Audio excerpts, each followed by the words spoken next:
Ms. Walker? You may proceed. Good morning, and may it please the Court. I'm Helgi Walker for Verizon Wireless, the appellant in this case. In this case, the Appellate Tax Board and the Commissioner of Revenue have declared that mobile wireless service providers are not telephone companies within the meaning of Section 39, the Central Valuation Statute, and Section 5, Clause 16. They're really some kind of sophisticated radio company, aren't they? Well, it is Emittives with radio signals. Well, it is certainly true that wireless telephone companies operate with the use of radio waves, and that, in fact, was part of the innovation of the mobile wireless service industry. But the point in this case is whether they provide telephone service. And Are they treated as telephone companies for other regulatory purposes? We are subject to Chapter 166, Your Honor, and in the past we have indeed complied with certain provisions of that chapter. But the question is not, as the Commissioner has advocated. Subject to in the abstract sense, or does it have any implications for you? Well, we go by the plain language of the statute, Your Honor, and subject to is a permissive term, a conditional one, and not a definitive one. So the question is whether we are subject to Chapter 166. But does the DPU treat you as a Chapter 166 It has entity? certainly treated us that way in the past, particularly with respect to Section 11, which requires the filing of certain annual reports. The record clearly reflects that Bell Atlantic Mobile did file those reports with the DPU, and that the DPU expressly solicited those reports from us pursuant to Section 11. When did that stop? That stopped around 1994. Excuse me, Your Honor. Counsel, your position is that you should not be treated as the landline telephones, right? We believe we should be treated as a You should landline be. telephone company because we, just like a landline company, provide phone service to consumers. And therefore, we should be entitled to the benefits of central valuation as well as the property tax exemptions in Section 5. Our point is that the statute does not define the term telephone company. The legislature chose not to do that, chose not to limit it in any way. It left the term broad, presumably so that it could continue to apply and be applied by courts as technology advanced and new innovations in the delivery of telephones continued. Is one of the main ways that pieces of property that gets used in your system the towers, the cell towers? Cell towers are very important in our system, yes. But now, aren't those taxed as real estate? I believe I don't know the answer to it's that real question property? is what I should say. Yes, I believe it is real So property. that wouldn't be covered by Section 39 No, I anyway, don't would- think it's part of our machinery that's exempt. But all of our Does property... the RCN case help you? The RCN case, in fact, we submit, Your Honor, controls this case. Because? It controls our case, Your Honor, because there you provided the definitive rule of statutory construction for Section 39. And there you held very clearly that the statute must be construed expansively and in a way that furthers the legislature's purpose of achieving clear, consistent, and expert valuations of statewide systems. Here, we believe that mobile wireless companies like Verizon Wireless comfortably fall within the meaning of the phrase telephone company without stretching And it. there it was held, I guess, or maybe it was stipulated that RCN was a telephone company or provided telephone company services. in a traditional sense. Well, the court in the didn't rely traditional on the sense. stipulation in RCN. In RCN, this court readily, quite easily found, without the need for extended discussion, that RCN was engaged in the provision of telephone service. But there was a stipulation to that effect, wasn't there? Yes, there was, but the So court what- certainly didn't rely on that in the opinion. The most natural reading of the opinion is the court itself made a determination and agreed that RCN was engaged in the provision of telephone service. And it's important to point out... But if it's stipulated, the court didn't make a determination. Well, my only point, Your Honor, is the court accepted. didn't rely on the stipulation or mention it in any way in the Court said when opinion. faced with a company undeniably engaged in providing telephone services, it didn't say it is stipulated that. Yes, Your Honor, so I read that as an opinion of this That may court. just be a matter of phraseology and not of substance. Yes, and RCN, of course, was a cable company, Your Honors, and cable companies use a network architecture that is fundamentally different from landline telephone companies. The issue was how substantial was the telephone service versus the other parts, right? True, but as an initial matter, this court found that it was clear that RCN was engaged in the provision of telephone service, that it offered consumers a way to talk to each other in real time over a distance. And that was so clear to the court, it didn't need to spend a great deal of time on it. We're even closer to a regular, real landline telephone company, as this court said in that case, than RCN. Our network architecture is actually closer to that. Now, if you lose on the telephone company issue, that's the end of the case, correct? Yes, sir, it is. Because the corporate utility exemption wouldn't apply to you. Yes, if we are not classified as a telephone company for purposes of Section 39, I think it's incumbent upon us to say that we're likely not eligible as a telephone company for the property I exactions. assume all these telephone companies go offshore so they can get this exemption. They don't want to be great American taxpayers and pay by remaining an American company. Well, Your Honor, we This is a filed. Bermuda corporation. Yes, it is, and that was done by our excellent tax lawyers for tax reasons, Your Honor. But the point is, we do a great deal of business in Massachusetts. We file the corporate franchise tax returns under Section 52A, which is, of course, the first part of the telco exemption. It covers telephone companies subject to taxation under 52A. The record shows that for tax year 2004, Verizon Wireless filed its corporate franchise tax return. And my understanding is we've done that consistently. So we are a corporation subject to taxation under Section 52A. I take it I know there's no analysis, economic analysis in the record, at least I don't think there is, but to be valued by 220 different municipalities separately would lead to much higher taxes than a central valuation, am I right? Well, as you pointed out in RCN, in some cases it might lead to higher valuations. In some cases it might lead to lower ones. But the You point... just don't want to deal with 220 municipalities. What the drafters of Section 39 had in mind, Your Honor, as you explained so well in RCN, was that they wanted an efficient system where there was one central valuer, if you will, which would create more consistency, an easier administrative process for regulated entities, and frankly would take advantage of the expertise that's been built up in the Department of Revenue in terms of this machinery and Can how I to ask you, value though, it.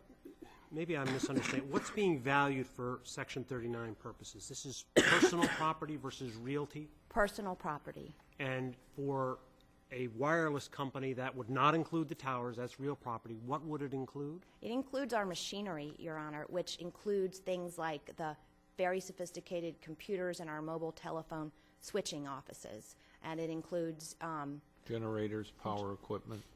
those are actually not included. It's complicated, Your Honor, because those are machinery, that's machinery used for manufacturing. So we actually included that as taxable personal property on the most recent form. Are the antennas the same as the cell phone towers? And the Are they antennas are something different? located sometimes on the towers, but also then elsewhere in independent locations as repeaters Are they to strengthen the taxable? signals. Are they taxable? We believe they are not taxable because they're under the telco exemption. I saw the figure somewhere in the range of 469 plus million That's as the value possibly of the- taxable. That's right. That's the value of what, excuse me? That's the value of the personal property at issue here. The full value is $470 or so million. And that's as valued centrally? That was as valued centrally by the commissioner in this case until he had his change of heart in his brief in this court. And if you had the telco exemption, how much of that would be backed out? It would be, all of it, I don't know the numbers, Your Honor, but I'm happy to provide that subsequently. But everything would be backed out except our generators and our electric equipment.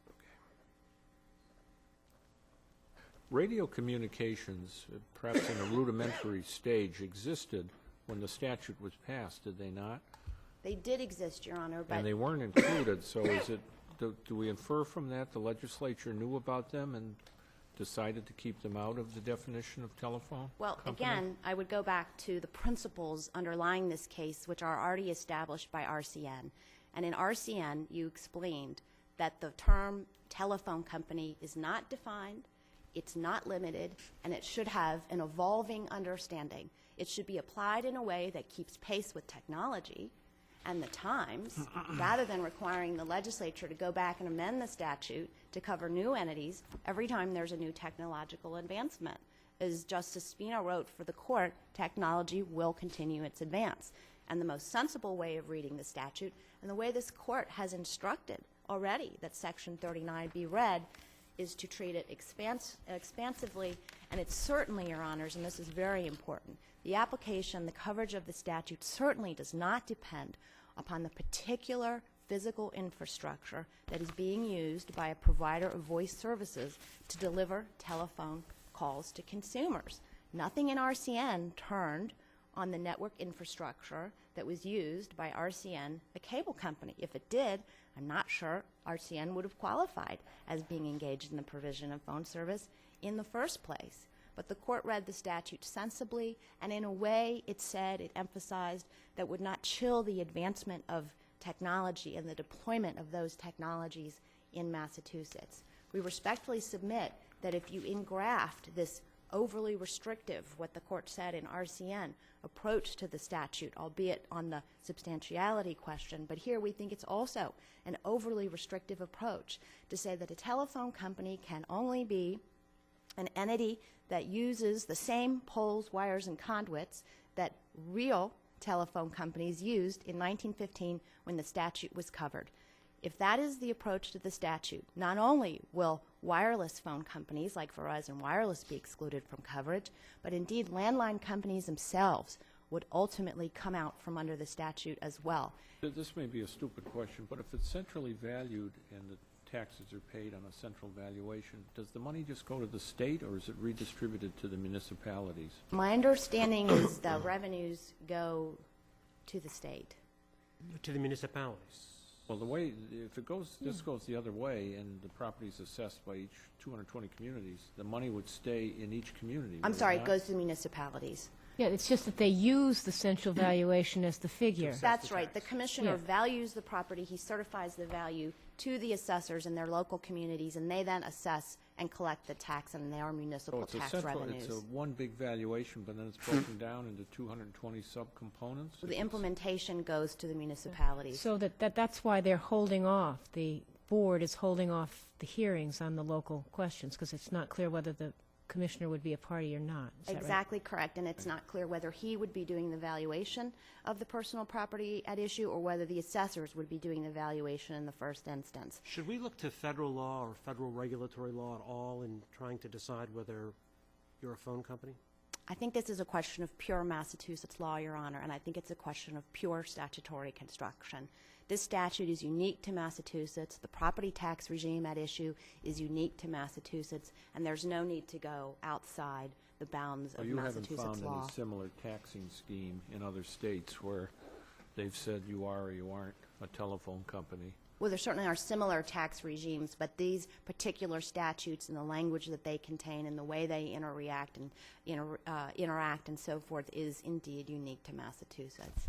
And while you might want to look to some other state cases for possible persuasive purposes, we think this case can and should be decided on the basis of Massachusetts law. What would be the effect tax in tax dollars? Have you worked that out at all? Whether you're centrally taxed or municipality by municipality? We don't know, Justice Cowan, what the effect of having local assessors value our personal property would be, because since we entered the market in Massachusetts, and indeed since the inception of wireless phone service in Massachusetts, this property has been centrally valued by the Commissioner of Revenue, consistent with his long-standing, unbroken administrative practice And of has it- centrally valuing, of saying that we're covered by Section 39.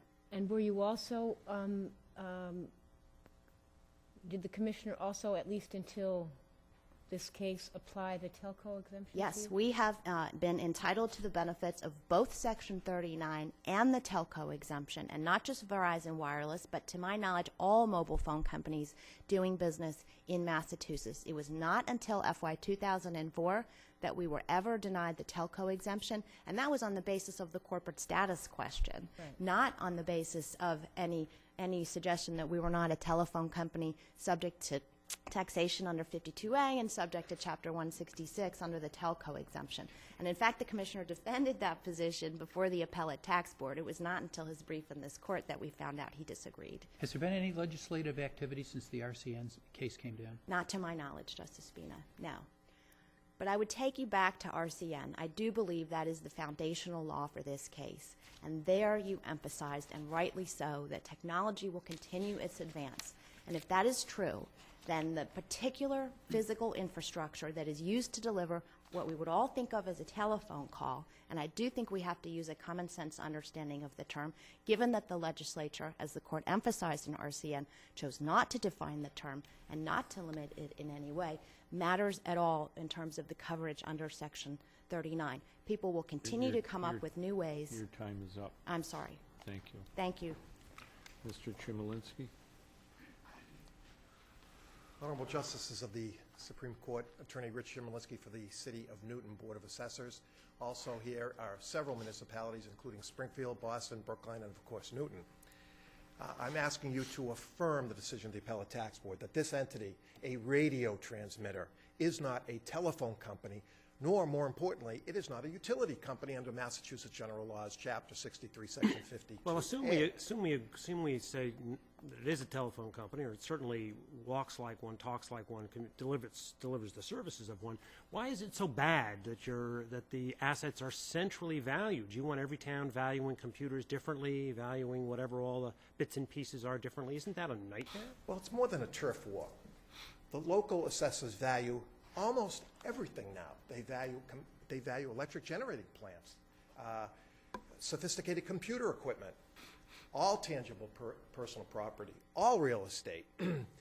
What is centrally valued is a narrow exception. Only telephone companies and only gas pipeline companies that exceed 25 miles.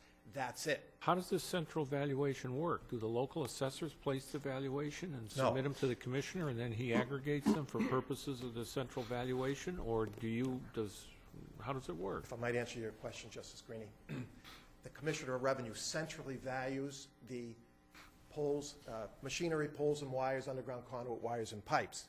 He then certifies that values to the individual cities and towns. The individual cities and towns then assess the property on that value. Well, how does And he tax do bill that? goes out from the city or town. Does he have people going into each town and looking at all these things, or how does he do this? Unfortunately, he doesn't have the staffing from that.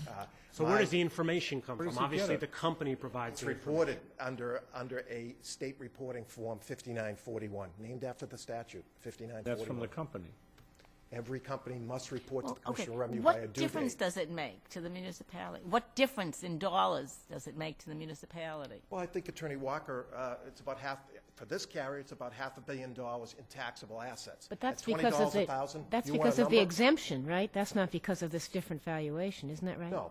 The assessors would have to value the property under the same fair cash value standards as the Department of Revenue.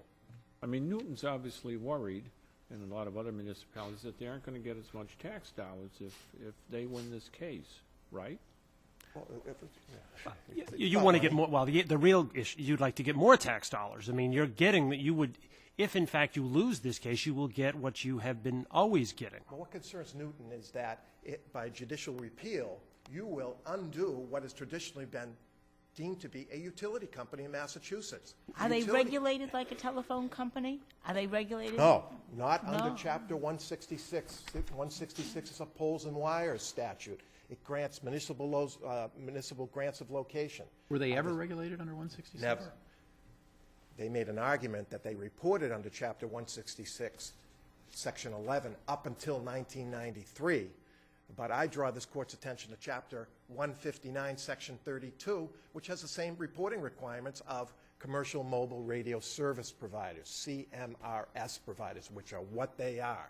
You asked if they were, if in RCN, you found RCN was a CLEC. Yes, you did. Footnote 3. You said RCN was a CLEC. It's right in black and white. This company's not a CLEC. They're not an ILEC. They're not a telephone company by any manner. They have no wires, no poles, no underground conduit. Now, why is that important? Not just because it's tangible property we're looking for. I'm not trying to freeze what was a telephone company back in 1915. It's important because in order to be a utility, you have to have a hardwired physical infrastructure of railroad tracks or pipelines. Why? Or Why? poles and Why? wires. Because that's what the statutes are looking for. They define what a utility is under that, guise, and under what regulates. Mr. Chemalinsky, assume, which seems to me this is the direction we're going in, but assume that in 10 years there simply are no landlines. Every telephone user uses a cellular telephone, 100%. Well, the issue of So substitution so we just have no utilities? No in this telephone field? companies. you won't have a telephone company, and the legislature will have to redefine what a public communications utility is. Have they done that? Is it a telecommunications carrier, broad, or is it a narrow one, such as the telephone company, which is how they defined it in 1915? And we don't chill advances in technology. The telephone industry has advanced in the last 50, 60 years. Fiber optic cable is one example. Has No there more been any, wires. has there Light been any instead of legislative electricity. activity since RCN? Has it been legislative? Yes, 2 bills filed. Boston bill and the governor's Municipal Relief Act includes a reform of telecom law and taxation of personality under telecom law. And where do those bills stand? Boston bill died in committee. I don't know where the governor's bill is. You would admit the RCN case has got some very broad language, doesn't it? On what has. a telephone company is or may be. Well, it never defines what a telephone company is. There is no definition. It said that RCN was undeniably engaged in telephone service. This is not telephone. No one's telling me when Neil Armstrong said the Eagle has landed, he did it on a telephone. Well, to some extent, he might have, because it might have hooked up to a landline. The ability to connect with a landline is entirely separate from whether you yourself are the landline. But They aren't they? connect, But and aren't they they? pay to connect. They're not part of what's called the public switched telephone network. They do interconnect with it, and they pay a price to do that. Could I make just a few brief points while you've given me an opportunity to do so? They're not subject to Chapter 166, and the greatest evidence of that is in 1973, the legislature passed Chapter 936 of the Acts of 1973 and enacted Chapter 159, Section 12A through 12D, which defined what a mobile radio service provider is and exempted landline telephone from that definition. They regulated, the legislature regulated radio, cellular, transmission services companies under Chapter 159 as a common carrier, not as a telephone company under 166. Why'd the legislature pass this new legislation if they were already regulated under 166? Second point, the Commissioner of Revenue has done a 180-degree turn on this, much to his credit. We'll hear from him in just a moment.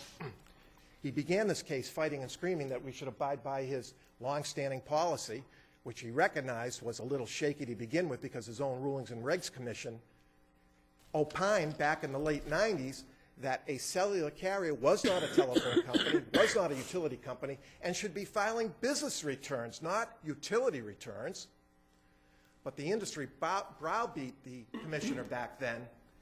He did a flip-flop and instituted this policy, not based on statutory analysis, a policy, and afforded them central valuation as a telephone company and gave them the exemption. Really of no significance, is it? Because what we Well, got to it is now decide here is the appellate tax board correct that this is not a telephone company? And what the commissioner did and didn't do in terms of vacillation, flip-flopping, whatever you want to It's call of it. significance because the Commissioner of Revenue has not appealed the appellate tax board's decision, has implemented the appellate tax board's decision, and now says and will say that they believe that the appellate tax board got it right after this 7-day trial, 3 experts, 2,700 pages in record appendix, that they're convinced after this analysis, measured decision, that Now, that on is these the proper on state these of the law. experts, were there some? Did they give an opinion on whether this is or isn't a telephone company? Did they express that opinion?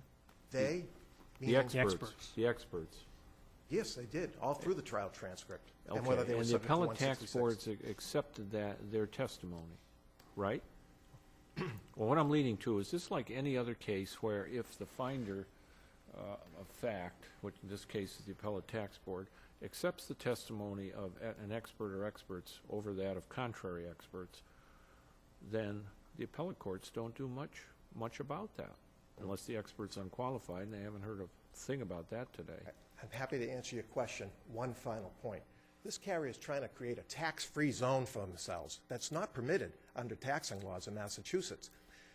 And this is how they're doing it. They don't have the poles, wires, underground conduit, which even under the exemption would be taxable. It's an exception to the exemption. They only have machinery. There's $500 million worth of machinery. The machinery is tax exempt. You give them the exemption, they're exempt scot-free. They are not taxed whatsoever. That was never the intent of the legislature, and it's never the intent of law-abiding tax-paying citizens like you and I, commercial and residential, to subsidize the cellular industry. Okay, in 10 seconds or less, what do you say about the expert question? About the expert question, it's unreviewable in terms of findings, facts, and which expert was believed. I thought you'd say that. Thank you. Mr. Hammond? Thank you very much. Mr. Hammond?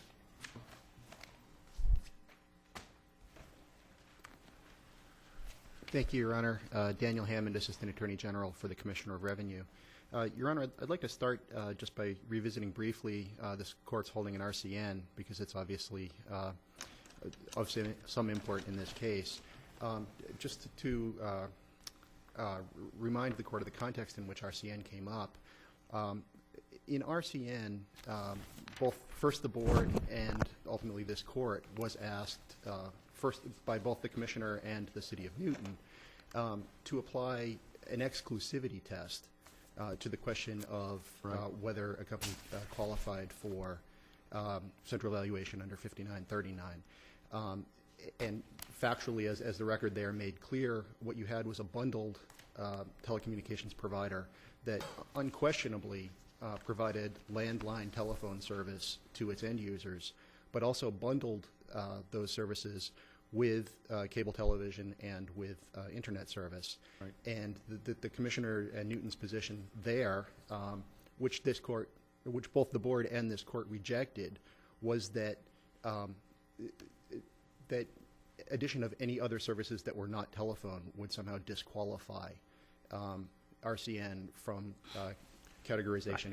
And we know that's not the issue before us. But tell me, where do we look to determine what a telephone company is for purposes of Section 39? Well, I think it's instructive what the board did both in RCN and again here, which was to take what I would call kind of a holistic approach to the question. The term is not defined. The term is not defined in 5939. It's not defined anywhere else. So the factors that the board looked to, and again, in RCN, all of these cut in favor of the taxpayer, and here almost all of them cut against this taxpayer, was whether there was a physically interconnected distribution network.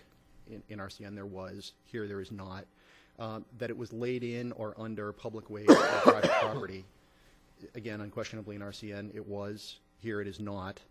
And also significantly, here, unlike in RCN, the taxpayer owns none of the property that the legislature specifically referred to in 1915 when it created central valuation, those being poles, wires, underground conduits, wires, and pipes. Those were the features of a telephone or telegraph network that the legislature specifically thought qualified for central valuation in 1915. What is it that had the commissioner up until this brief, I guess, taking the position that mobile telephone companies were telephone companies? Well, as the record makes clear, there was a lot of interplay, both internally and externally, within the DOR about how to deal with this new technology throughout the 90s. And at one point, the Rulings and Regulations Bureau within the DOR suggested that no, these are not properly treated as telephone companies, and more importantly, for the exemption purposes, they're not regulated under Chapter 166.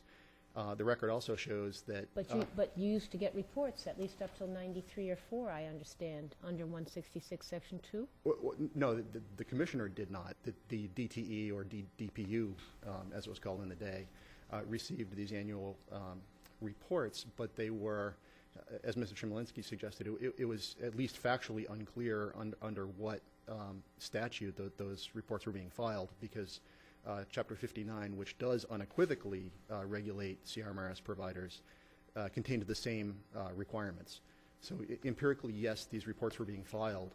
But essentially what happened is, after reaching out to the various CMRS providers, the commissioner acquiesced in continuing forward his own historical treatment of them, but also, rather pointedly, asked for guidance on the regulatory scheme question from the agency that would have had the technical expertise to opine on that, which would have been the DPU or the DTE. I can't recall which it was called at that time.